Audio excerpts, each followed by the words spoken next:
Here are three things I was misdiagnosed with before finally getting my lung cancer diagnosis at age 28.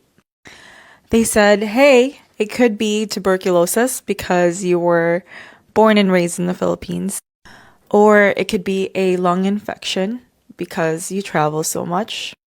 They also said, hey, it could just be pneumonia. Sadly, getting misdiagnosed is common, and lung cancer is one of the deadliest cancers in the world. So if you know something is wrong, please remember to speak up.